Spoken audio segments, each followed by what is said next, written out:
Well, I tell you what, Jeff Gordon hadn't got many friends out there today. They're ganging up on him. Every time he gets a good run, they'll move the line out on him. Buddy, one of the racing papers did a survey. What was the best, what was the worst race of the year? Number one answer, 1 out of 5 responses. Any race Jeff Gordon won. He is good. He wins a lot. Some people love that. Some folks don't. On the upper left of our screen, like Robert Presley there, displayed in green, that means he's gained a spot in the last lap. Mark Martin, you see, displayed in red, that means he is dropping back.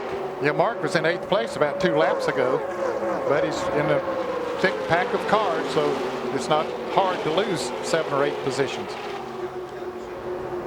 Ralph Shaheen. Well, let's find out from crew chief Jimmy Fennig what the story is with Mark Martin. He's been watching him all day long. Here he comes. Jimmy, you guys won the shootout, but struggling today. What's the problem? Well, it don't seem like nobody wants to work with us, so well, I don't know. We'll see if we can get some friends out there. Mike, we were listening in on the scanner, and Mark has been screaming to his spotters, make me some friends. A lot of deals trying to be made on the roof up above you. Yeah, 2 floors up above us on the roof. Every car has a spotter in radio contact, kind of like mission control with the astronauts. They tell the driver when he's clear going into the corner, when there's no cars in his blind spot, and the spotters talk to each other, trying to link cars that are running together, like Elliott Sadler in the 21 just ahead of Mark Martin, trying to get cars and make deals to go together to move up. Yeah, and Elliott Sadler is a lap down, but you can see he's running just as fast as the lead group right now. So Mark's kind of caught up there, and he needs somebody that is on the lead lap that's running as fast as these guys leading. Dick Berggren. I'm with Tony Stewart, who's just pulled his helmet off. Tony, what is going on with the 2 cars? I don't know. We're both jinxed today, that's for sure. I guess I brought all my IRL luck over here now. Every time I ram anything, it seems like I tear a motor up. So, what's the racetrack like, Tony? The wind's pretty tough right now. I mean, a lot of guys are out there, and a lot of us are having trouble off the turn 2 with the cars pushing. So, you know, these guys have done a great job. We keep making adjustments, and the car kept getting better. We just can't get the motor to run now. Is it blowing you around? Yeah, the wind's pretty strong right now. It's, you know, after you get about 8 or 10 laps on the tires, it's making the cars push really hard off turn 2. All right, they're going to try to at least find out what's wrong with this one. If they can maybe make an adjustment to Bobby Labonte's car and get him to run better. Mike? Tony Stewart in the Indy Racing League would either win, it seems, or blow up, and sometimes blow up while leading on the way to a win. But he has a lot of talent. You'll hear a lot from him this year. I'm sure of that. I'll tell you one thing. Jeff Gordon can get shuffled back to 8th, 10th place, and all of a sudden he just comes right back up on the lead group. He's strong. But it looks like there might be some hot dog wrapper. What is that white spot? Paper plate. Yeah, it looks like a paper plate right on Rusty Wallace's grill. For more on that, here's Ralph. Well, Robin Pemberton, you got a plate in front of your grill on the left side of the car. Is that going to affect the temperatures of Rusty's machine? No, it's not blocking anything where we've got an air intake or anything for the radios. We've been watching. It's still about 190 degrees. It's okay. Are you happy with the way the car is performing? Is it good enough to stay up front?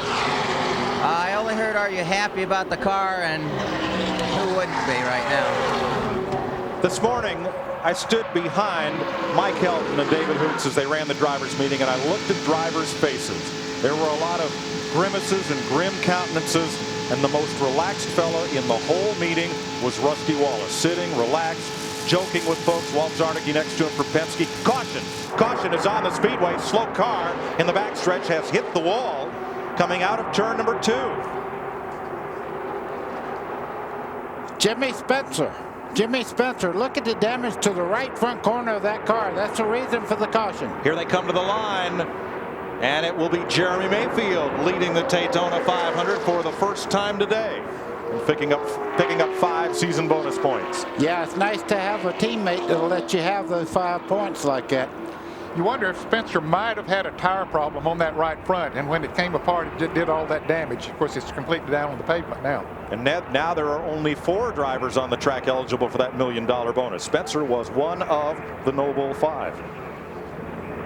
So that leaves Dale Jarrett and Jeff Gordon, Terry Labonte, and Jeremy Mayfield. You can see the right front is not turning right now. It's pushed all the way back into the firewall there. I don't look for him to return to this race. That's a tough break for Jimmy. He came here with very high hopes, thinking he had a shot at winning that $1 million bonus. So Travis Carter's Ford will be headed back to the garage and onto the trailer. And they'll break out a new piece for Rockingham next Sunday, race 2 on the Winston Cup Series. Caution is out again. This is only the second one of the day at lap 122 for Jimmy Spencer. Crashing coming out of turn number 3. Now pit stops would have been due at lap 150. If the team stop now, they cannot go all the way to the finish. So Ned, do you come in or do you stay out? I believe they'll come in. Look at that right front, not turning. And on the door there, the door bars almost come through the sheet metal there. You can see right along in that area right there where it hit so hard, the door bars tried to wear through to the sheet metal there. Can't get the jack under it.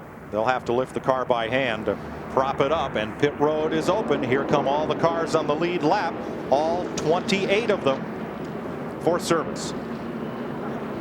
Led by Jeremy Mayfield and Rusty Wallace and Jeff Gordon. Left side of your screen, first, second, and third place cars as they came in. Ralph? Mike, they wanted Jeremy Mayfield to stop a little bit short so they could get Rusty in cleanly. Earl Barbary has a car up in the air with the jack. They come around to the left side. Robin Pemberton said that this stop will take them within about 15 to 18 laps of the finish of this race. They're in great shape. I got to tell you, I've never heard Rusty so calm on the radio. He's talking so smooth and easy. He's as confident as you can get.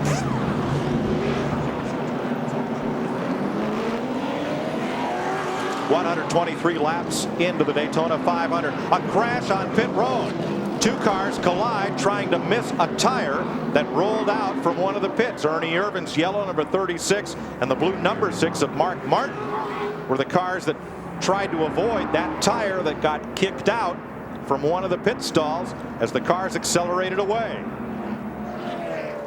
We'll sort that one out when we come back to Daytona International Speedway. You're watching the 41st annual Daytona 500 live on CBS Sports. You're looking down from 1,000 feet above Daytona International Speedway from the Goodyear blimp Stars and Stripes based in Pompano Beach. Pilot Dan Thomas and cameraman Bob Rosedale giving you these views. Let's show you what happened. Jimmy Spencer crashed in turn 2 to bring out the caution. And on pit road, a tire has rolled out. Looks like it might have come off of Joe Nemechek's car. You see all these cars going out, they dodge it, but Ernie Irvin cuts to the right, Mark Martin has to cut square to the right. You want to know how good Mark Martin is? That would have been a big crash if he hadn't reacted, jerked that car onto the grass and around that Ernie Irvin car as he was going off pit road. What a heads-up run. Watch him right here. He turns it hard right out into the grass, and that could have been about a 3-car pile up there. Looks like Ernie might have hit the tire just a little bit. Probably no damage done from that. If you're Mark Martin steaming down pit road, here's what you've got to do. Slide through the grass, kick it left, and get going again. See, Kenny Irwin pulls out. That tire's already out there. He just ducks inside it. Doesn't appear to be any harm done. No aerodynamic damage to those cars. Bill Elliott has taken the lead. I think he only changed 2 tires, Mike. He was out of the pits very quickly, and so Elliott wanted to get those 5 bonus points for leading. Earlier in the race, he only changed 2 tires and was able to run pretty competitively, so he did it again. There you see where the leaders came out of pit road. Bill Stevens. Well, as you had surmised, Ned, it was Joe Nemechek's tire that Mark Martin cracked as he was leaving pit road. So Bill Elliott is the leader. There's a look at Joe Nemechek. He is on the lead lap in 22nd place. Rusty Wallace is second. Mike Skinner is third. Jeff Gordon fourth. Jeremy Mayfield, who was the leader coming into the pits, is the 5th place car. Dale Jarrett is 6th. Terry Labonte 7th. Chad Little, Kenny Irwin, and Michael Waltrip are the top 10. And we're ready to go racing. Ernie Irvin's 11th, Kenny Schrader, Mark Martin, Ward Burton, Robert Presley, the top 15.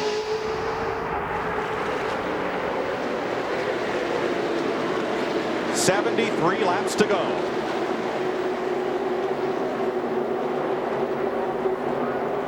Now here are some cars that feel this might be their best shot to get a lap back. With the car out there that only changed 2 tires, that being Bill Elliott leading the race. So they figure, well, maybe we'll be just a little bit faster with 4 tires, so they're going to make a run for it. There's Jeff Burton right here down on the inside, trying to make it 3 deep. He wants to catch Bill Elliott. This is the 11th Daytona 500 that Bill Elliott has led in 21 starts. Somebody better tell Bill Elliott. He's running pretty darn good. I was just watching the 2 car there of Rusty Wallace. He's led much of this race. He didn't gain much on Bill Elliott down the back straightaway. Kind of funny, Thursday in the qualifying race, no Ford led a lap. Look at this. No Chevrolet or Pontiac has been able to get to the front since early stages of this race. Okay, you see Rusty Wallace hung out to dry there on the outside. Well, Mike Skinner down on the inside as we see these cars go by. Skinner has a very fast race car. This is him right there in the blue and yellow, number 31. Gordon down on the inside. Rusty Wallace in the blue and white, number 2 Ford. Up on the outside, but Skinner's the one that wants to challenge Bill Elliott. Before today, Rusty Wallace has only led 11 laps in the Daytona 500 in all the times he's been here. And just today, he's climbed to 27th in the all-time leader rankings. Wow, look at this. Terry Labonte caught meat in the sandwich there as they come off the corner. He'll rectify that. He'll try to get back down on the inside if he possibly can. And it looks like he will behind his teammate, Jeff Gordon. Ned, please don't say rectify. I snapped my neck around looking to see where the wreck was. Okay. Here's Earnhardt down on the bottom right side of your screen. He's trying to dash back up from the midst of that lead pack up to the front. Since the early going, he's had a tough day. You're exactly right. And track position means everything here. As the 2 teammates try to work together there. Mike Skinner on the outside as they go down the back straightaway side by side. Jeff Gordon leading that inside line. Off into turn 3, lapped car of Derek Cope, the 1990 winner. Just behind him, then Ricky Rudd. Here's Ralph. Mike, to make matters worse for Dale Earnhardt, he's had to switch over to his backup ignition box, so things are not all well with the number 3 car. You're riding with the number 3 car, Dale Earnhardt, as you see him right in front of him there. That's Michael Waltrip looking to the inside of Kenny Irwin as they head down into turn 1. Bill Stevens. The Chad Little's car is running like a freight train. They were going to make an adjustment to it earlier, but crew chief Jeff Hammond said the track has come to him. Also, he says that he would love to run with Terry Labonte. Yesterday in happy hour, they were running their fastest speeds with the number 5 car. Look at this. New tires, suddenly everybody's Superman. But oh, yeah, but just give them about 10 laps, and you'll see the better handling race cars back at the front again. Tough drive to get there for some of these. Ricky Rudd stuck in the middle. He is 1 lap down. Rusty wanted to look on the inside, but no room there as we see all of that racing back in the pack. Well, boy, I tell you one thing. Anybody that remembers a few years back knows that Bill Elliott knows this racetrack. Well, he's running about 47.5 seconds. We've talked about those seconds, how long it takes him to get around here, and that's right in there with some of the best laps we've seen turn here this afternoon. 70 laps to go. The Fords of Bill Elliott, Rusty Wallace, Jeremy Mayfield, and Dale Jarrett lead the Chevrolet of Jeff Gordon in the 41st annual Daytona 500. Lead change. Rusty Wallace back to the front. Here comes his teammate Jeremy Mayfield, number 12, right with him, and Dale Jarrett. Tony Stewart is back in the race after a stay behind pit wall. And what?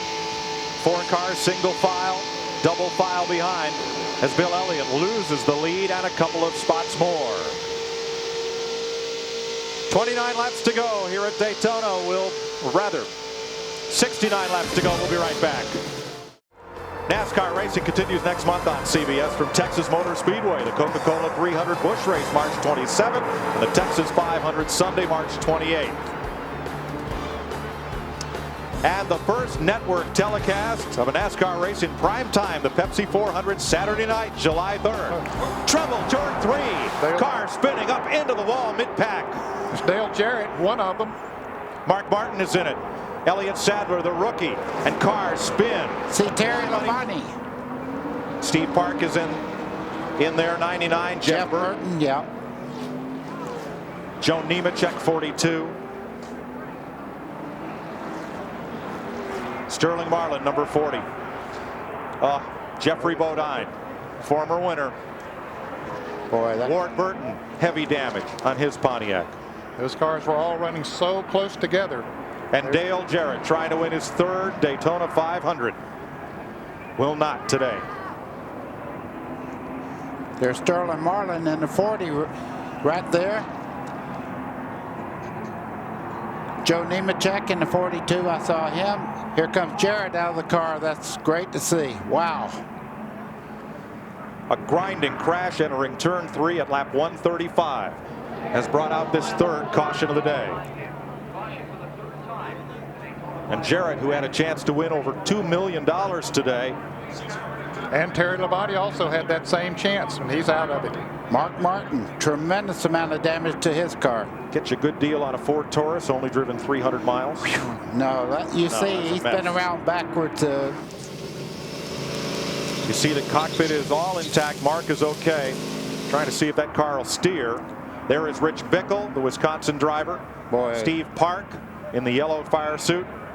All discussing what happened to start that melee. That is Jeffrey Bodine driving for Joe and Nancy Bessie, the 86 winner. And look at the litter in turn 3. That is a mess. 10 race cars, wreckers and support vehicles. There's Dale Jarrett. You can see he's not hurt. He's not happy. A little aggravated, but I tell you, you can tell he's walking no limps. He's doing what happened. Elliott Sadler has been helped from his car. He's walking along to the ambulance. That's Terry Labonte inside the ambulance sitting that Dale Jarrett's in conversation with. Anytime there's an accident on a major super speedway, the drivers are required to climb into the ambulance and take the ride to the care center to be checked over. Let's see if we can see what happened entering turn 3. Well, there's Dale Jarrett right there as they head off in the corner. He goes down on the flat part of the racetrack. He might have had a little bit of a bump from the 28 car, his teammate, as they went in there. At 190 miles an hour, it's almost impossible for the brakes to slow the car to miss the incident. You steer for the hole and hope it's still there when you get there.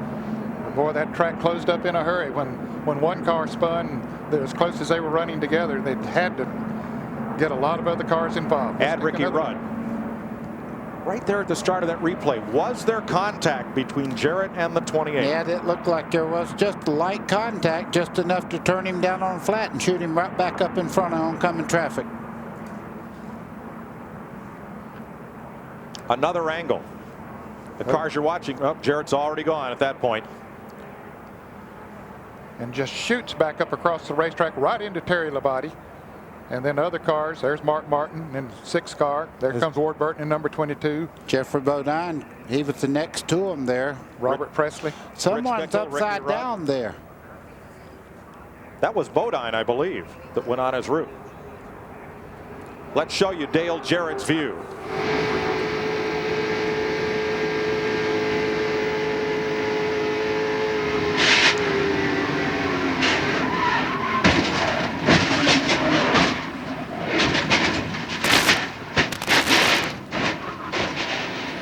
Well, that showed you which car was upside down.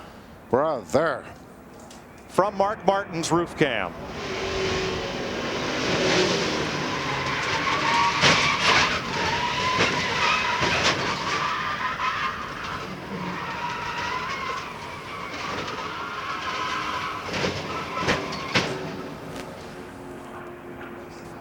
From Ward Burton.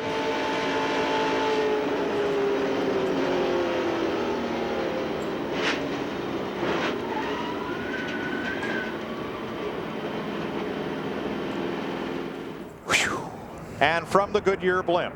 Well, this will tell the story right here. Okay, there's the 28 down on the inside of the 88 just a little bit as they start into that corner.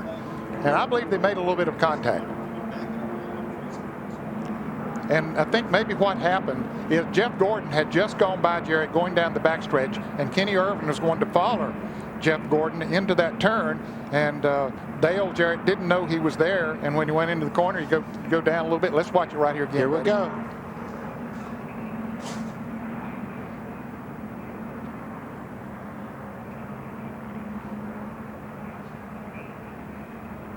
Is there contact? Right there. From this angle, Boy, doesn't appear to be. It didn't look like it. It looked like maybe the air was disturbed on the rear spoiler there, and it just jumped off the ground and down on the flat part of the racetrack. And from there, you're just a passenger. Well, let's ride with Kenny Irwin and see if his car nudges from contact with Dale Jarrett.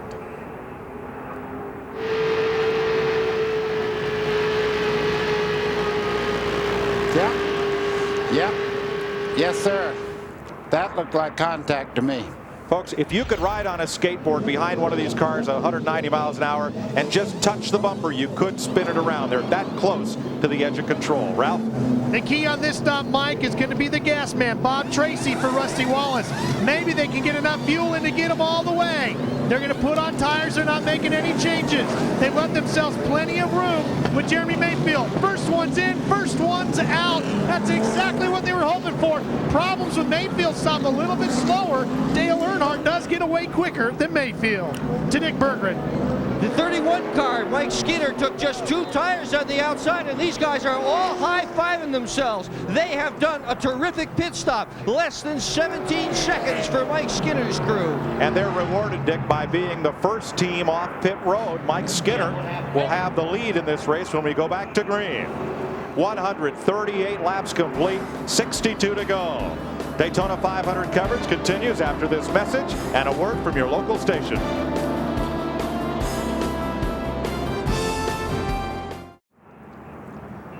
Welcome back to Daytona. We're under caution, 139 laps. Teammates Joe Nemechek and Sterling Marlin discuss the aftermath of Dale Jarrett's spin next to their wrecked race cars.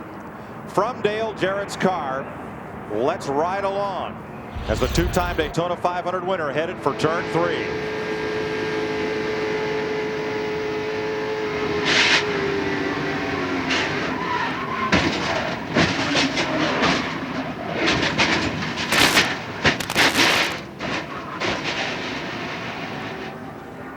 Wow.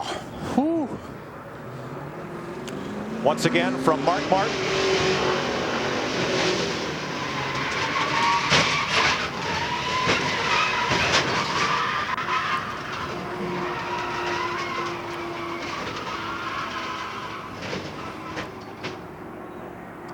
And from Kenny Irwin's car.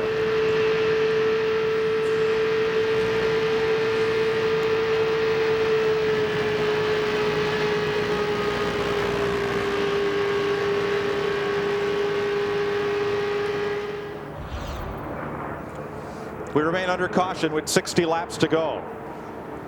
We'll come back and give you a rundown on the cars involved in the incident and whether or not they're able to get back into the Daytona 500 right after this.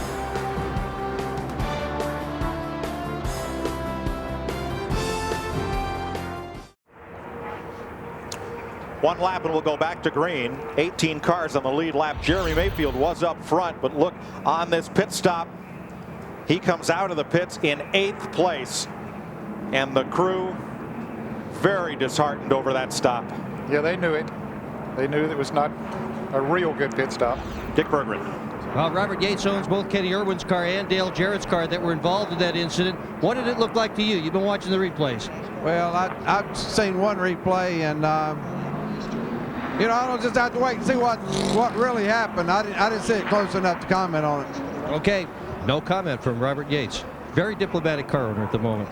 On the replay from Kenny Irwin's car, you could hear the engine decelerate down the back straightaway as he tried to give Dale Jarrett room to get in line. That was what Irwin told his crew chief over the radio. I tried to give him room to get in. Let's see what Bill Elliott saw through all this. Elliott now the 17th place car.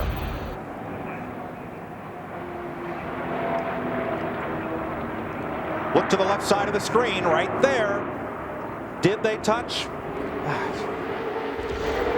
We're back under green. 12 cars involved in that accident. Only one, Ward Burton, has come in and out of the pits.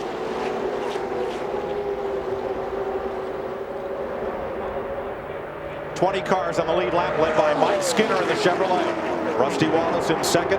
Dale Earnhardt, Skinner's teammate, is in 3rd place, trying to get up and draft with his Richard Childress stablemate. And Michael Waltrip in 4th place, having a great run here today in the car number 7, the white and blue car.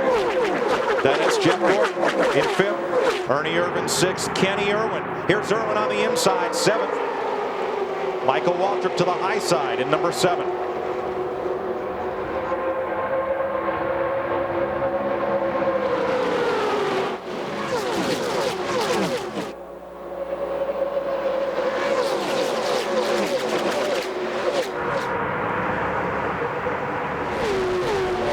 57 laps to go. Boy, Gordon made a great move down the inside of Dale Earnhardt going into turn one and was able to make that pass. I didn't know if he was going to make it or not. You know, I really believe right now that Jeff Gordon may have the fastest car on the Speedway, and Earnhardt knows that his car is not quite as quick. And like you get, once you move like that, you have to build momentum back up again, and you see how far back Dale Earnhardt has dropped. A while ago, Earnhardt restarted 16th and climbed his way quickly to 6th. Now, Dick Berggren, they had an ignition problem they diagnosed earlier. And then what happened to repair it, and what was the effect on Earnhardt's speed? Well, they just changed ignition boxes, which is something the driver could do right in the car. He flips a couple of switches and he's onto a backup ignition system. And what happened is Earnhardt had lost 200 RPM. The engine had simply slowed down, and that, of course, slows the race car down as well, since they run wide open all the way around. He's had his problems today for sure. A bad pit stop, ignition problem, but don't count Dale Earnhardt out. This is Daytona after all. Some heavy racing back there in the pack. It's 3 wide. As we've seen it several times, that's Wally Dallenbach in the red car down on the inside, Ricky Rudd in the middle, Dave Marcus up there on the outside. That's Kevin LePage in the 16 there. He's right in the, these cars are painted so much alike, it looks like Ricky Rudd. You're right. 16 car of Kevin LePage, who's having a good run here today. You know, Ned, both LePage and Dallenbach we haven't talked about much today, but that dark red number 25 of Dallenbach and that Dayglow machine number 16 of LePage are right up in this lead pack, 11th and 12th place. Yeah, Ricky Rudd, as I said, he's behind the wall. He's out of the race right now in his Ford. Drivers involved in that crash out of the race: Dale Jarrett, Jeffrey Bodine, Terry Labonte. Mark Martin's car still being worked on pit road. Joe Nemechek's out, Stephen Park, Sterling Marlin, Jeff Burton, Rich Bickle, Elliott Sadler, and repairs being made to Ricky Rudd's car. 12 cars in all involved at lap 135.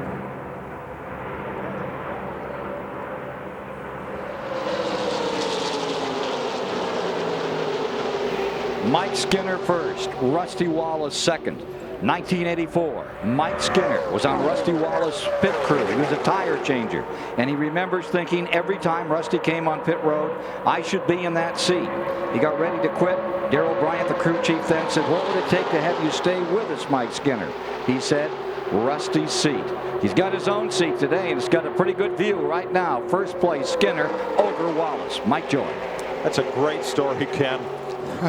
Mike Skinner came down here and for a while I think even swept the floors over at Richard Petty's shop, trying to make the move from California short tracks into Winston Cup racing. You know, when Skinner went with Childress to run the truck division, everybody said, I don't understand that. Richard Childress saw something in this guy that he thought he would be a winner, and he was a champion in that division, and that speaks highly of the truck races also, because right now he's leading the biggest race in all of Winston Cup. Richard Childress had once loaned Mike Skinner an engine for a race, kept an eye on him, and he said, I saw what I liked and never forgot that. Ralph Shaheen. Mike, this piece here in my hand is what is going to make the difference in this race here today. These are the jets. The one who guessed right on the jet is the one who's going to get the best fuel mileage today. Remember that weather changed dramatically here this morning, and you had to adjust these jets. These cars will average about 6 miles to the gallon.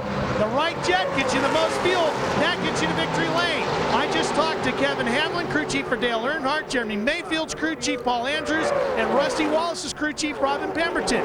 Right now, they're all very much up in the air as to how much fuel they're going to have left as this race winds down.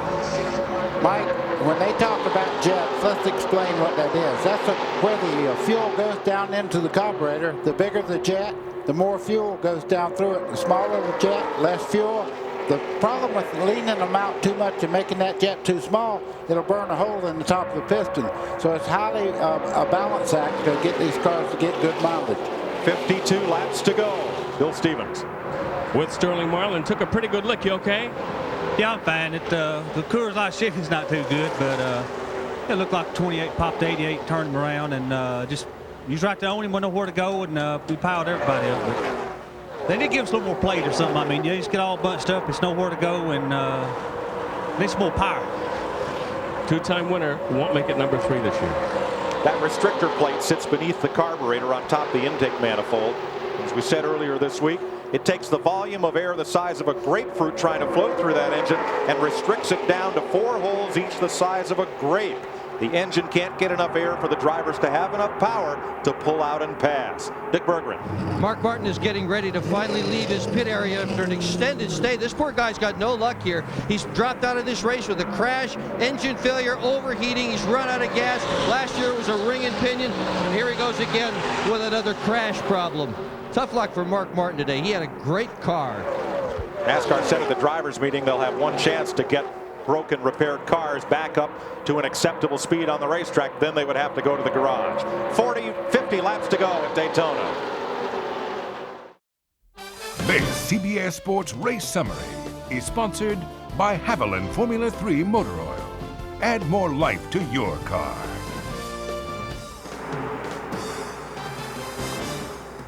Three-quarters of the way through the 41st running of the Daytona 500, and 7 leaders, 12 lead changes in all. The average speed now dropped to just over 160 miles an hour.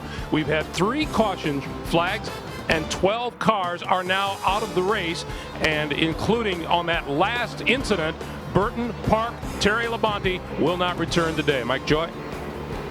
Thanks, Greg. There is still quite a battle for the lead in this race. 20 cars are still running on the lead lap, and another 16 cars are running laps down. Lead change. Rusty Wallace now at the front with Dale Earnhardt. Here's how he overhauled Mike Skinner. Looks to the inside, going down into turn 3. Has help from Earnhardt as they motor by.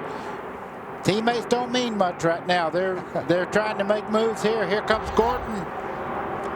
And that's how they run right now. Now Kenny Irwin is the driver up on the high side in the Ford. And Kenny Irwin in a lot of trouble right now. He's hung out there by himself. As you can see, the faster line on the bottom. Here comes Skinner by him. He'll be about 5 or 6 cars get by him before he can get back in line. Rusty Wallace back to the front. He's led more laps in this Daytona 500 than in all the 16 he's run before. Dale Jarrett, 2-time winner of this race, in the garage with Bill Stevens. Dale Jarrett, obviously an unhappy way to end the day. Not what we had planned for sure, but had a good race car. It's just unfortunate, but get cars bunched up like that, and things are going to happen.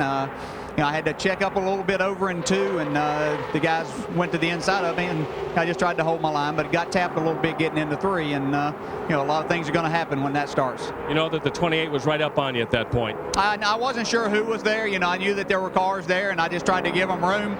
Till you get down there, everybody's got to get back in line, and you run in on the apron. But things are going to happen, and it's just the way it goes some days. That's a very gracious Dale Jarrett. He's learned a lot from his mom and dad. You don't think okay. I thought you were going to say mom and leave dad off. Nope. No. I'm proud of the way that he handles things. Has to be very disappointed because, like many of these drivers came here with thoughts of winning the Daytona 500. But there's a lot of guys here going at it still. Now, Dale Earnhardt through the block on Jeff Gordon right there. He wants to stay right behind Rusty Wallace. Yeah, you got it. A Ford against 3 Chevrolets right now, and you can see Jeff Gordon getting in the rumble on the inside there. Here comes Gordon down to the inside into the tri-oval. He takes second from Earnhardt. Skinner is going to repay the favor his teammate put on him 2 laps ago. Pass by Earnhardt. Now come up and draft with him. Now that's the lap car there, the 30 there, Derek Cope. He's right in the middle of this thing, though.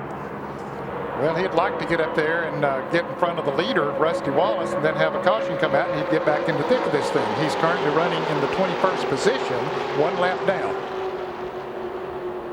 Ooh, was that a bump in the back straightaway between Cope and the car on the outside, Dale Earnhardt? Or either the 31 car. I'm not sure which one he touched, Mike, but it looked like they got awfully close together. I think we're about to see the second part of this. These guys are racing right now and trying to get that great track position. You see some of Rusty's crew there looking this on, checking every lap. Well, this race could come down to the final pit stop. And every second you gain in the pits, that's 300 feet out on the racetrack. Now, Bill Elliott, Kyle Petty, Rick Mast, and Robert Presley all pitted at lap 141 under yellow. They may not have to stop again. Here's another look. Yep. Yep, it was Skinner. Skinner gets sideways. You see just behind him there, Dale Earnhardt. Watch them as they start down through here. Right there, they come together. And here goes Gordon trying to move around. Once again, or Skinner trying to pass him on the outside.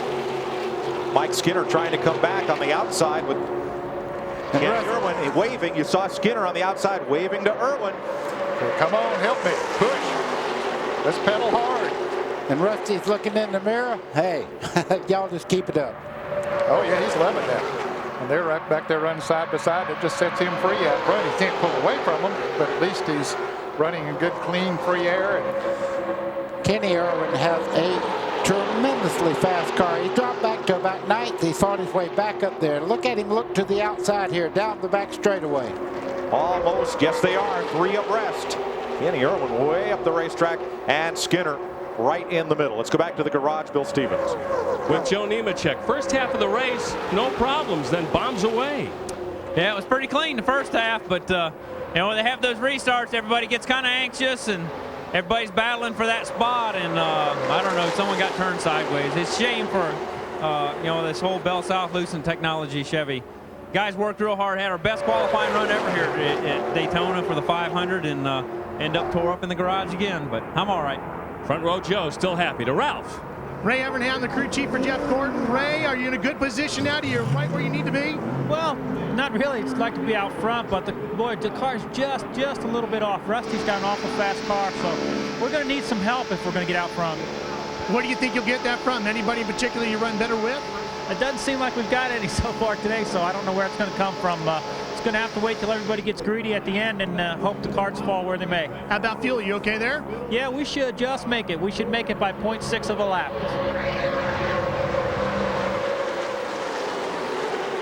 Three wide racing continues here in the Daytona 500. Winding down, 39 laps to go. Rusty Wallace trying to win his first 500. Continues to lead 1997 race champion Jeff Gordon. Following today's coverage of the Daytona 500, get a complete wrap-up with the latest news from the track, audio interviews, and more. You'll find that at cbs.sportsline.com or log on to America Online at keyword CBS Sportsline. Tiger Woods continues to tear up Torrey Pines in the Buick International, the final round. He entered the day 15 under par. He's now 17 under and leads Billy Ray Brown by 3 strokes. You'll see that later on CBS Sports. From the Goodyear blimp, Stars and Stripes, let's watch Bobby Hamilton as he spins down the backstretch, eyes wide shut.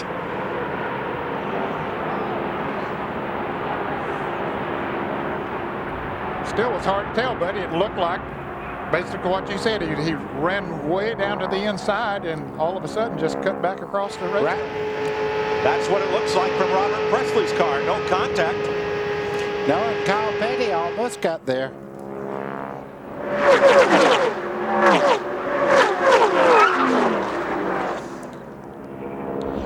Now, whether he blew that tire or not, there was a lot of debris coming off the right rear corner there as he come by the camera. And his right rear tire was flat.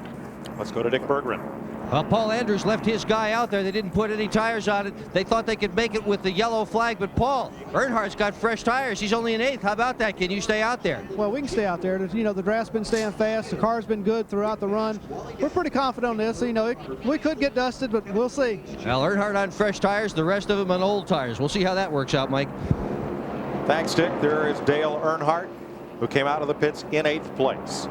Our thanks to the pilots and crew of the Goodyear Blimp Stars and Stripes for these aerial views of 200,000 people on hand here at Daytona International Speedway. In 1926, Goodyear began its commercial blimp operation with the blimp Pilgrim. Ralph Shaheen. Mike, deals are already being done here as well as to who you're going to draft with as you try to work your way to the front. Dale Earnhardt is going to try to hook up with Jeff Gordon. That deal has been made between Richard Childress and Ray Evernham. Rusty Wallace and Jeremy Mayfield lead them back to the green flag. 22 laps to go. I was at a friend's house last night, and he wanted to know what kind of deals. Is it money exchanged or what? I said, no, it's not that. What you're trying to do is get somebody to work with you in the draft. Wallace got a great restart. Look at Mayfield. Ned, he didn't. He's 3 car lengths back. Yeah, he needs to be up there close for the drafting to really be effective, but he should catch him going into turn 3. 3 abreast, back straightaway. Now Kenny Schrader came out of the pits first among the drivers who stopped. He took on 2 tires in Andy Petrie's Chevrolet, but now Schrader's green car climbs the racetrack. That's the one thing he didn't want to do, is run side by side with Ernie Irvin as they come off the corner side by side. That lets the 2 cars up front kind of rocket away from them. Yeah, that's the best thing that could happen to Rusty Wallace and Jeremy Mayfield, and the worst thing that can happen to Ernie Irvin. Now they're going to go 3 wide going into the corner. Look at Earnhardt. Right down to the bottom on Ernie Irvin. The man in black puts it to the bottom of the racetrack. Now remember, he has the 4 fresh tires. Earnhardt does have. I think that was a smart move. Bill Stevens. They are very happy down here in Kenny Schrader's pit. As you pointed out, that last pit stop was phenomenal. They put 2 tires on the car and everything went flawlessly. And that could be a factor as we get closer to the checkered flag. Ralph. One of the keys for Dale Earnhardt is going to be that green and yellow number 97 right behind him of Chad Little. In talking to his crew chief, Jeff Hammond, this morning in the garage, he said our car runs much better as it helps to push somebody to the front. It's not a good lead car, it's a good following car. He said I can take anybody to the front, and then once we get there, we might have 1 shot at taking the lead ourselves. He's going to help push Earnhardt right to the front. On this restart, Earnhardt went from 8th to 3rd in 1 lap. It's dangerous to guess what these guys are going to do. You see right there, Ernie Irvin under Chad Little. Right now it's a 3-car shootout because these guys are running side by side. Chad pulled up. Ooh, and they get together coming down the backstretch. Chad pulled out to make a pass on the outside of Dale Earnhardt, but it cost him. Jeff Gordon must be running 200 miles an hour down that back straightaway as he closes in on the back bumper there for Ernie Irvin. You're riding with Gordon in number 24. The defending Winston Cup champ takes it 3 wide off turn 4, and they put Ernie Irvin in the middle. Mike Skinner comes with Jeff Gordon. And Irvin goes backwards. Look at Earnhardt slice across the track in front of Chad. He had to do that. Chad Little is flying right now in the green car. The best run out there for the Roush Racing team. If they expect to win, it looks like Chad Little's got to do it. Earnhardt got a run. And here he goes to the outside. 4. Yeah, nobody to help him, so he has to fall back in line. Rusty Wallace has his teammate Jeremy Mayfield in tow. And we saw last year the 3rd and 4th place car couldn't make a run on the leader without the 2nd place car's help. You're watching from Dale Earnhardt, back at Chad Little. And Jeff Gordon has pulled right up on the back bumper of Chad Little. And Chad Little's been moving to the outside, to the inside. I got a feeling if he made a move right now on Earnhardt that he'd have some help to get by. 18 laps to go. Dale Earnhardt has not led this race today. Jeremy Mayfield is in his 6th 500, running in 2nd place.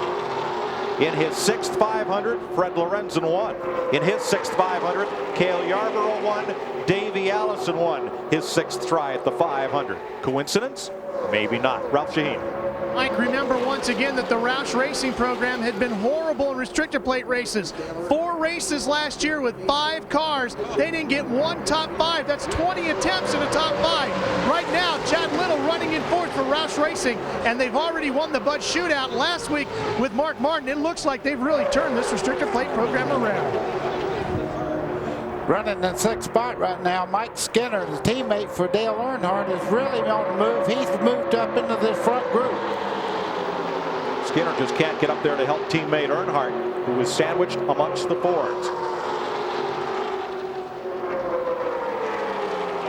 17 laps to go. Oh, boy. 17 years of trying. Rusty Wallace. And the guy in 2nd place, if he was to luck up and win this race, and I don't mean luck up, I mean get into the win, he would take way over $2 million home.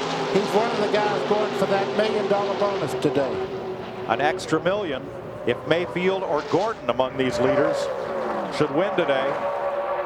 And that's $1 million bonus for a lucky fan as well.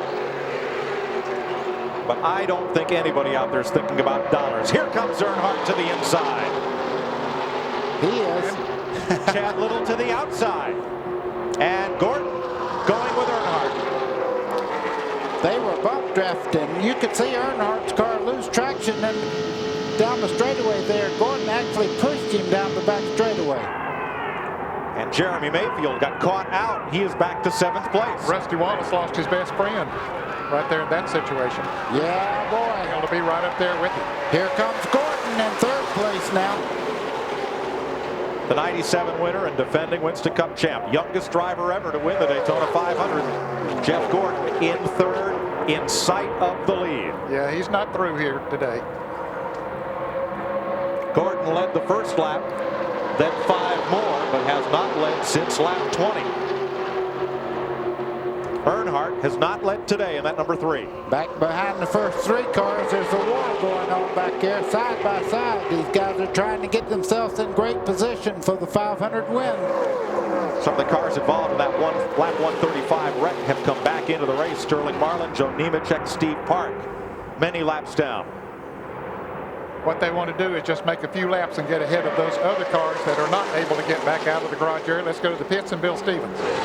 The owner of Roush Racing, Jack Roush. Have you and Jeff Hammond gotten together here on strategy in the closing laps? Well, we've been looking at it throughout the race. You know, the 97 John Deere car has been getting really good mileage. We'd hoped that would work to our advantage. And they filled it up with gas at the end here to get the back end down a little bit, and went on ahead and put 4 tires on it, which the 3 car did, or the 24 car did. I'm not sure about the cars in front. I think that the 24 and the 97 have got a tire advantage. We'll see if we can use it. Obviously, they've talked strategy. Well, now Jack Roush raises an interesting question. Rusty Wallace will have a very light fuel load at the end of this race. He did not make a pit stop. Well, how much a difference will that make? It could make a difference, Mike. Certainly they factor that in all the time on setting race cars up. But as Robin Pemberton, the crew chief, pointed out earlier, the car's been pretty consistent, even after the fuel load gets down. So they were not that worried about it. But I'm wondering, too, if it might not cost them. Mike, you're actually touching there coming off the corner. Gordon trying to get that spot in. Earnhardt caught on the outside. Here comes Jeff Gordon. Rusty will move down to pick up a little bit of push from Gordon. And Mike Skinner pushing Jeff Gordon right by his teammate Dale Earnhardt. Boy, this thing's getting exciting. Look at Gordon look to the inside of the 2 car. Now I want you to watch how close he puts the bumper of that Chevrolet right up under. He did it to Earnhardt on the last lap. He'll try to do it on Rusty Wallace coming off the turn 2 the next time. He wants to stick that bumper right up under the back end of Rusty Wallace's car, try to make him loose coming off of that corner and pass him like he did Earnhardt the last time around. Let's see if he tries it. Yeah, you know who's sitting right back there in 3rd spot? Mike Skinner. He's watching him do this. He's learning a lesson, but look on the outside there. Chad Little gets cut off as they come off the corner. Skinner and almost turned him around. I thought it was a wreck. I don't know how Mike Skinner hung on to that race car. And still just digging. Kenny Irwin has moved up in there also in the 28 car. Earnhardt drops under him. Dale Earnhardt pulls up on his teammate, Mike Skinner. Now, they have 2 teammates. Ken Schrader is part of an alliance with that team. There's 33. Kenny Schrader, Andy Petrie Racing, Dale Earnhardt Racing, and Richard Childress Racing. Look at this mess. Yes, and a slow. Oh, man. It did work. I thought it was going to be a crash. They have to wide for the lead. This is going to get exciting. Look at Earnhardt coming up on the back of Jeff Gordon down the back straightaway. He'll try to make it 4 wide, but Michael Waltron's going to try to make it 5 wide. 10 laps to go this time. 17 times the driver to lead with 10 to go did not win the 500. 4 times that was Dale Earnhardt. Let me tell you, teammates are out right now. Rusty Wallace fighting back on the inside. Shows a lot of power right there by himself in the middle of this front line here. Chevy inside, Ford in the middle, Chevy outside. Little paint traded. Wallace, Skinner in against Gordon. And look at Earnhardt, the number 3, trying to push Jeff Gordon to the lead. Earnhardt looked to the inside just for a second there as they head down into turn 1. And they got Rusty in the middle there, and look at him go backwards. Can you hold your breath for 10 laps? Boy, this is exciting. It don't get any better than this. And I'm going to tell you, if it comes to just plain nerve, don't count out that Waltrip kid there. Michael Waltrip can drive the wheels off his car and has all day long. Michael Waltrip has not won a Winston Cup point race. Kenny Irwin and Chad Little, 28.97. Those Fords way up high. They're chasing Schrader. Now you got 5 Chevrolets out front. Boy, how things change. Yeah, for a long time it was Fords out front. Kenny Irwin trying to get up there and change that about a little bit. What a great shot. You're looking now at Dale Earnhardt's car down the front straightaway, right behind Gordon as he head off into turn 1. 3 wide they are once again with Skinner in the middle. How frustrated must Dale Earnhardt be that he has not led a lap today? Well, it's not over yet. You know the one that counts. If you don't lead but 40 feet, you want to lead to the checkered flag. All right, what does Dale Earnhardt do to pass Jeff Gordon? He's going to have some help. He's got help. Look at Waltrip there in third. You'll have to make a move and have somebody to go with him and get that bumper right up. And that's the way Jeff Gordon got by him. He stuck that bumper right up under Earnhardt a little bit earlier, got his car loose. Earnhardt knows how to do that better than anybody else. Dick Berggren. Richard Childress, you've been watching all this stuff. What's Earnhardt got to do here?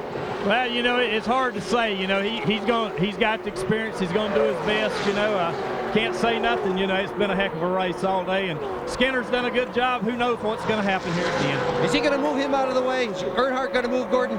I don't know. You know, Dale, he's got some moves on him left. Ralph? The conversation on the radio with Jeff Gordon is be patient. 8 laps to go, 7 laps to go.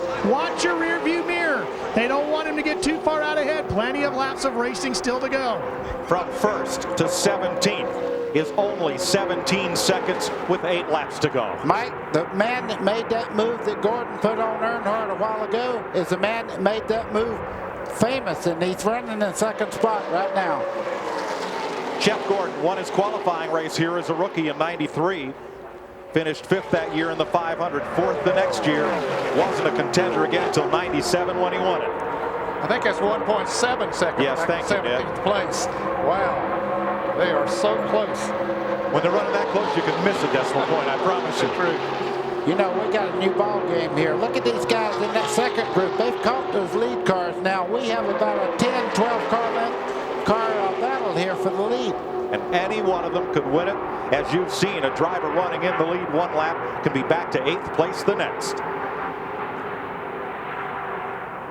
6 laps to go when they come back. And report of trouble on the 12 car of Jeremy Mayfield. He has dropped off the lead pack and comes to pit road. His chance at that extra $1 million bonus. Wow. Gone. Is he out of fuel? He didn't pit. If he is, Rusty won't be very far behind him, I'm afraid. 4 tires for Mayfield, Dick. And the answer is they did gamble on tires, Mike, and they've got one that's going down. Mayfield, flat tire, this late in the Daytona 500. Richard Petty, who won this race 7 times, said it best. The best you can do on any given day is put yourself in a position to win, and then circumstances will dictate the outcome. You know, I was just talking about Rusty Wallace did not take on tires. He's all the way back to 10th place now. Yeah, I think as Mayfield goes out of the pits, I really think that was a mistake, them not stopping during that caution. Now we've got a 6-car breakaway from the pack. Jeff Gordon Chevrolet, Dale Earnhardt Chevy. Michael Waltrip driving for a new team in a Chevrolet. Kenny Irwin, last year's Rookie of the Year, in a Ford. Ken Schrader, 3rd fastest qualifier in a Chevy. And truck champ Mike Skinner, the '97 pole sitter, in a Chevrolet. 2 guys that have dominated the 90s are 1st and 2nd. Right behind them, guys that's never won a race here. This thing's going to get wild. Earnhardt had a try on Jeff Gordon.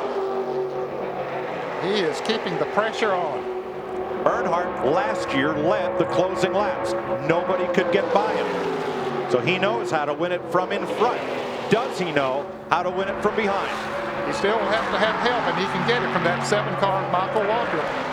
Friday in the International Race of Champions, Earnhardt bided his time, and on the last turn of the last lap, after everyone had written him off being 2 car lengths back, he made a run and won it. I'm going to give you something else to think about. If they start running side by side, Kenny Schrader's not out of this as he's trying to make a move on Kenny Irwin now.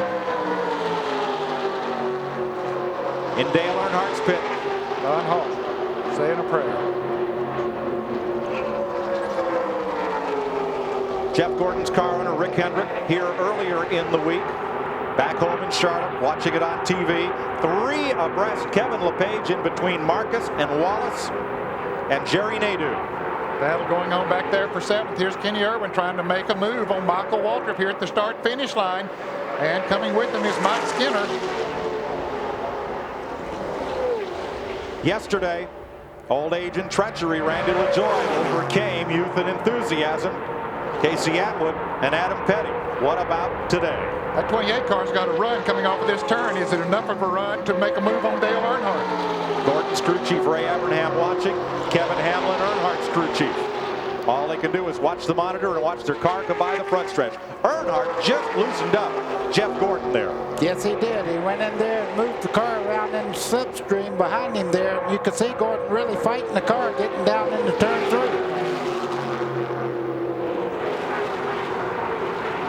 Down the short chute. Start-finish line. Now there are 4. It's down to 4 people. Michael Waltrip has dropped off the pace a little bit. And it's down to 2 laps to decide the Daytona 500.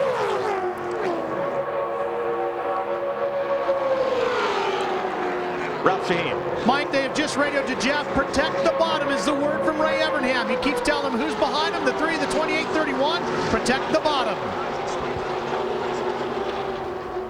Irwin to the bottom. Skinner with him. Earnhardt holds the bottom. 7 Daytona 500s have been decided by a last lap pass. Will this be the 8th? Earnhardt right on his back bumper as they come off turn 4. He started to put a move on him. White flag. 2.5 miles to history. Jeff Gordon trying to win his second. Dale Earnhardt trying to win his second. Buddy, where will Earnhardt make the move? Boy, I don't know. Gordon looks awful strong as they come off turn 2 over there down the back straightaway. Kenny Irwin looks to the outside. Right here's where he has to make the move. And he wasn't able to get that run up under Jeff Gordon like he wanted to. But that's what we said Friday. He was this far behind in the International Race of Champions. He looks inside. He goes outside. He looks inside again. Okay, right now he's got to pull right down on that back bumper and try to get him loose coming off turn 4. He does not have the muscle at this point. But he may have some momentum. Here comes Earnhardt. He's all the way to the bottom, almost in the grass. He slides up the racetrack and Jeff Gordon will win it for the 2nd time. Wow, what a race. Oh, he gave him a little shot after there. Now that was a love tap. It is Valentine's Day, isn't it? Yes, it is. Ralph Shaheen. Congratulations, Ray Evernham. You did it again. You told him to protect the bottom. That's exactly what he did. Is that where you were afraid he was going to come? Yeah, well, Dale's pretty strong up off the bottom, and you know, Jeff did a great job driving the car. Car wasn't the quickest car all day, but he did a great job driving it. Want to thank God first for giving us the opportunity to do this, and DuPont and Quaker State Pepsi, everybody that supports us. And I want to say hey to Rick again. I'm sorry he couldn't be here, but God, what a great day. This team has been so awesome. Is this the beginning of a dynasty-type march to another championship? I don't know about that, Ralph. We're just we're going to take it one race at a time and have a good time. It's just, man, what an awesome feeling to win the Daytona 500. You know you got to give up that race car now. We'll build another one. Ray Evernham has done it again. He's won the Daytona 500 as a crew chief. And for the 5th time, this man, Dale Earnhardt, finishes 2nd in the Great American Race. You saw that big crowd shot. One of those fans has won $1 million. Jeff Gordon gets the $1 million no bull bonus, and so does the lucky fan who was paired with him. Case Gordon was the driver who went to victory lane. They will repeat that promotion 4 more times this season.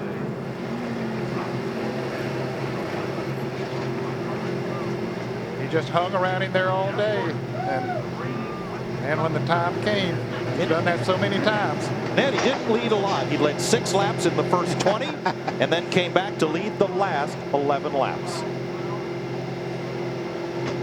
They made him work for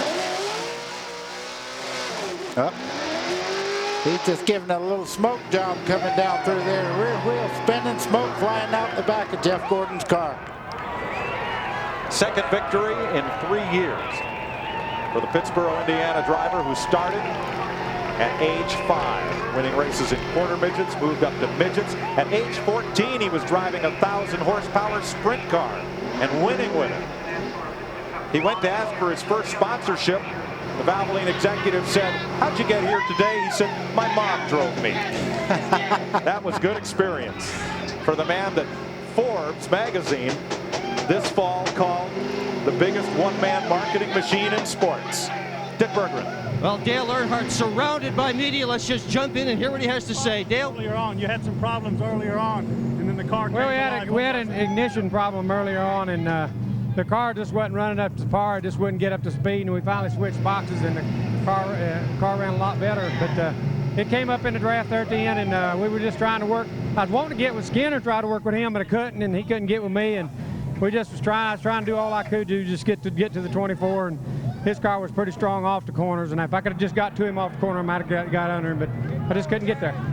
Came close, though. What happened at the very tail end, those last couple laps when you were trying so hard, Dale? Got beat. Got beat. Dale Earnhardt, second for the 5th time. To Ken Squire. He is still in the car. Brooke is right here. She walked by me and said, what a race. Indeed, $2 million richer.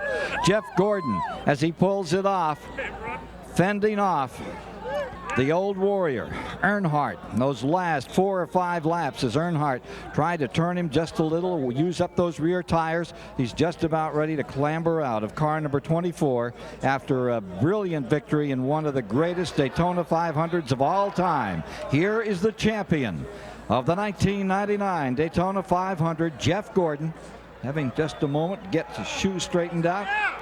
And here he is.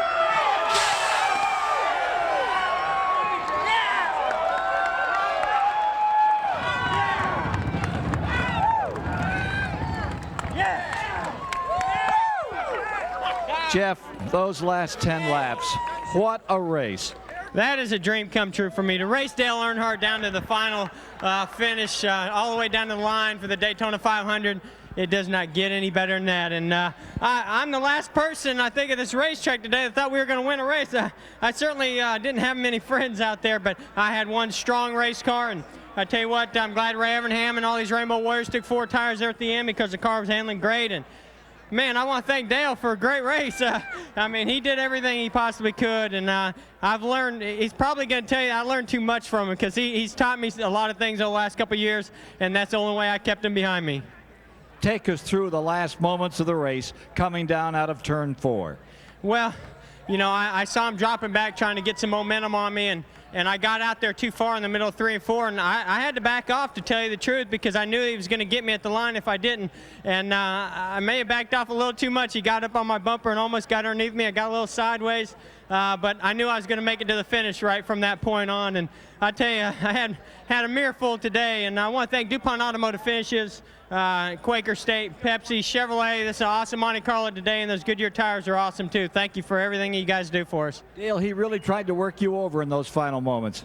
Well, thank God that you know, you're racing with a guy like that, and thank God for this team and this awesome race car. I just am so blessed and so fortunate. But he worked me over big time, to say the least. You know, and that's the way he is. That's how hard he is, and how bad he wants to win this Daytona 500. He got a taste of it last year, and he won it again this year. I wanted to be able to be the one to keep him from doing that, and this is an awesome win for us. Got to thank R.J. Reynolds and Winston. I can't believe how much money we just won today. I cannot believe that. Congratulations are in order for a young champion. $2 million richer. Again, here's Mike Joy. Thanks, Ken. Dale Earnhardt second, and the next 3 guys behind them all had career best finishes in the 500. Kenny Irwin, Mike Skinner, and Michael Waltrip. We'll be back to present the Harley Earl Trophy to the winner of the Daytona 500 right after this.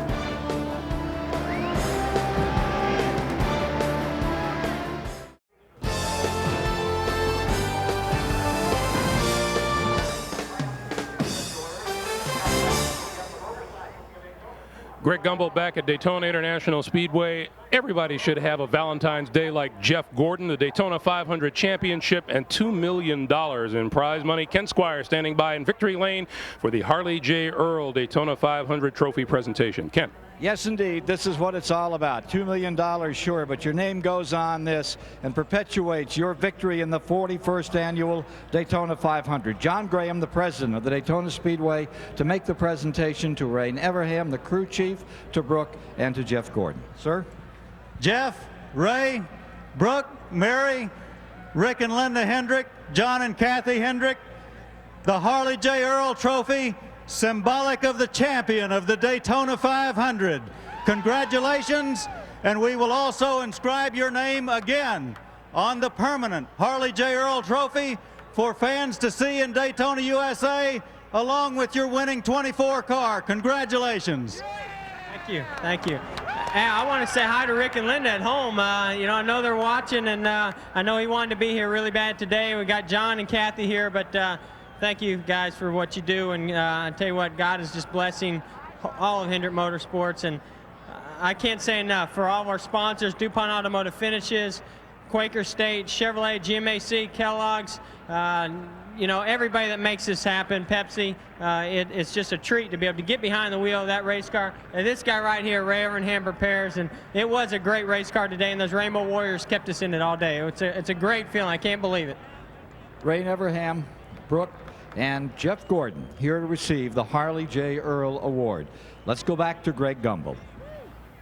Ken Squire, thank you. Jeff Gordon, victorious here in the 41st running of the Daytona 500. We'll have final results for you when we come back to Daytona International Speedway in just a moment.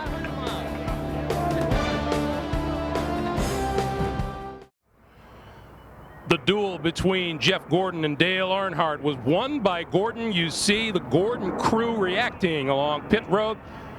Their man, the winner of the Daytona 500, $2 million, and Jeff Gordon exiting the car here in Victory Lane just moments ago to accept congratulations from his wife and his crew. Let's go to Ralph Shaheen.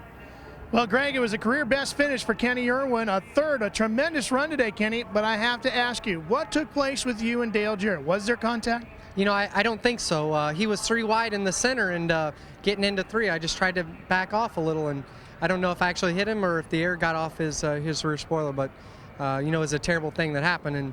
And at the end of the race, you know, we were there. We put ourselves in a position to maybe win the race, and we come up 3rd, which is it's not bad for me. Dick Berggren. And I'm with Mike Skinner, who had a great run this afternoon to finish 4th. You were 3 wide, it seemed, all afternoon. What's it like to be in one of those deals? It's pretty crazy, Dick, I'll tell you.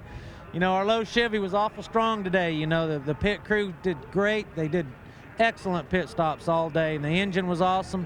Adam Meyer and all the guys, Todd Bear, everybody back to the shop to put the body on that car. Man, that thing would go through the air. It was really a awesome deal. The car ran good. The pit stops was good. We did everything but win the race. We just come up a little bit short, Dick. Was your heart pumping like ours was pumping those last few laps of the race? My fist was pumping and my heart was pumping, and I was trying not to run my mouth on the radio, and yeah, I was a little bit excited there, but you know, it's the tail end of the line's not the place you can pass from, you know, unless they all get sideways up there. And I was kind of hoping that they'd all kind of get 2 or 3 wide, and we was going to try our famous outside move that usually works for Bobby Labonte, and he taught me well, but it didn't work today. Good run. He'll win some this year for sure. To Greg. Hearts are pumping all over Daytona this afternoon. Skinner and Gordon battling just prior to the finish of the race, won by Jeff Gordon. We remind you, coming up next here on CBS, final round coverage of the Buick Invitational. We'll come back to Daytona with more right after this.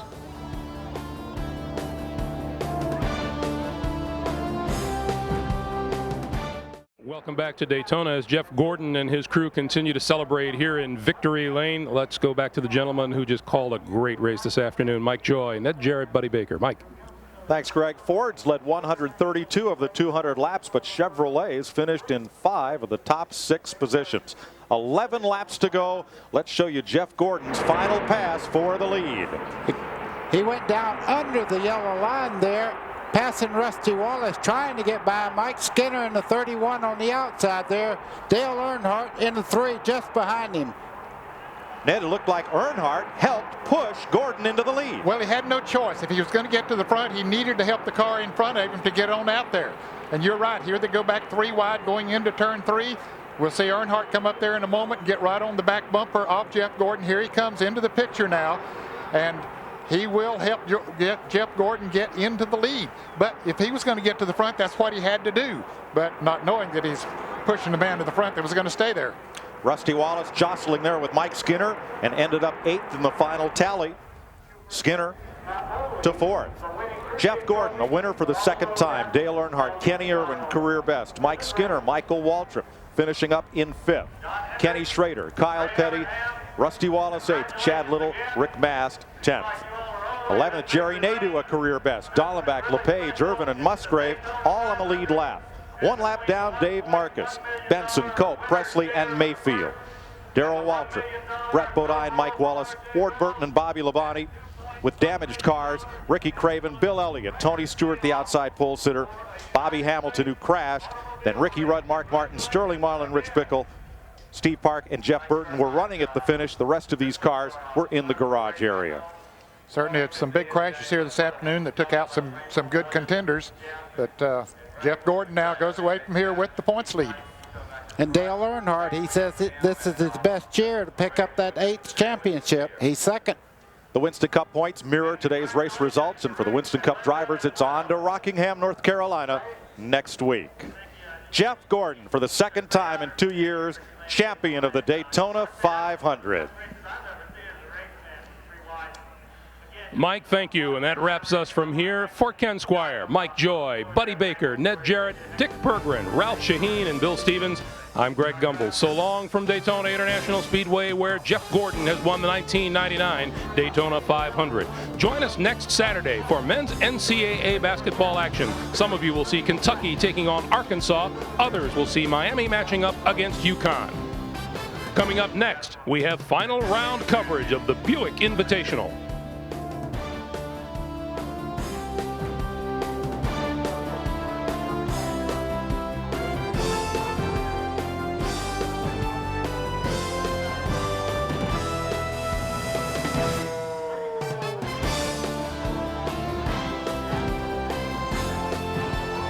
Happy Valentine's Day, everyone. This has been a presentation of CBS Sports, home of the Daytona 500.